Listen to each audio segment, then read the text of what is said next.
coping with regret. It's not always so black and white. Sometimes it's easier to linger with the feelings of regret rather than opening up to the possibility that the decision you did make was indeed the best decision. I was recently watching Game of Thrones, and it was during the penultimate episode of season 4 where Sir Alliser, leader of the Night's Watch, tells Jon Snow that to be a leader, it means that you cannot second guess yourself or any of the choices you make. Every day, Sir Alliser has to make a decisive choice out of numerous options he's presented with. Every day he is faced with dilemmas constantly, and no matter the moral ambiguity or the circumstances surrounding it, he has to decide. However, unlike any of his subordinates, he cannot doubt the decision that he has made. It's fine if people have doubts, it's fine if people do not trust your decision, but in his case, the second that he doubts his own choice, the second he doubts the decision that he has made, that's when everything goes to shit. It's in Sir Alliser that we can really learn about coping with regret. Second guessing ourselves is the worst thing that we can do. Whether it is constantly thinking if the answer you bubbled on the math test is the right one, or if asking out your best friend was the right choice, constantly worrying and idealizing what the alternative would have been is dangerous. What do we get from regret?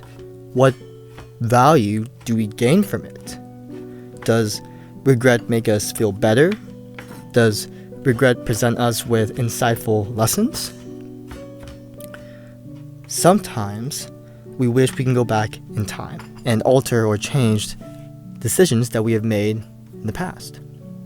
Sometimes we wish we can go back in time and alter or change any of the decisions that we have made. Sometimes we often wish that our life would be different. If we said yes instead of no, if we took that leap of faith instead of choosing complacency, if we went right instead of left. But would it be worth it? Every decision you have made has led you to this very moment. All the decisions you have made, whether for good or for bad, led you to the very scenario that you are in right now. This reminds me that a couple years ago, I started liking somebody. It was a very prolonged on and off type of infatuation, and even though we became really close, I was so scared to pursue them.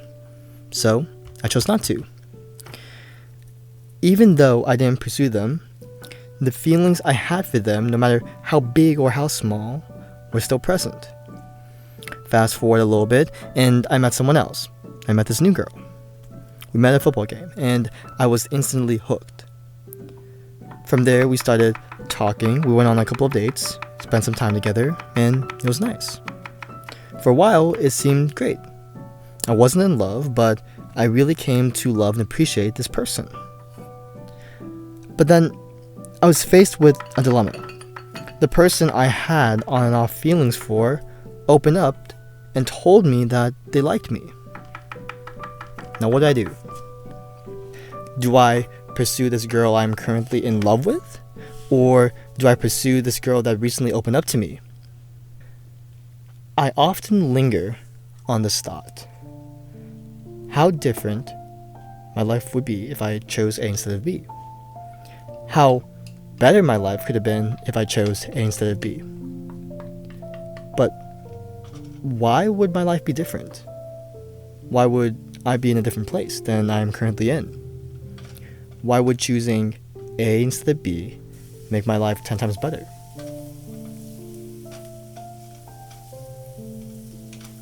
Who's to say that it would have been better, opposed to being worse?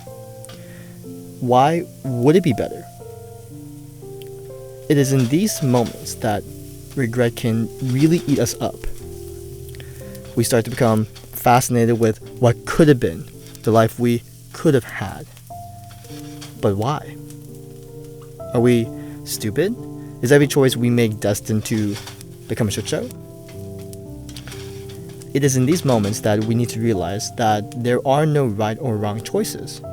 Of course, morality is exempt from this statement. There are morally right and wrong choices. However, in everyday scenarios, simply put, option A will not innately be a better choice than option B. Just making a choice will not prop your life on a higher pedestal. It is what you do with the choice that you've made that's important. It is often said that we need to make the best of the situation we're in, and there is value that lies within that statement. If we linger in the past, we will lose ourselves in the present. And if you constantly worry about the past, you will never and can never appreciate the present.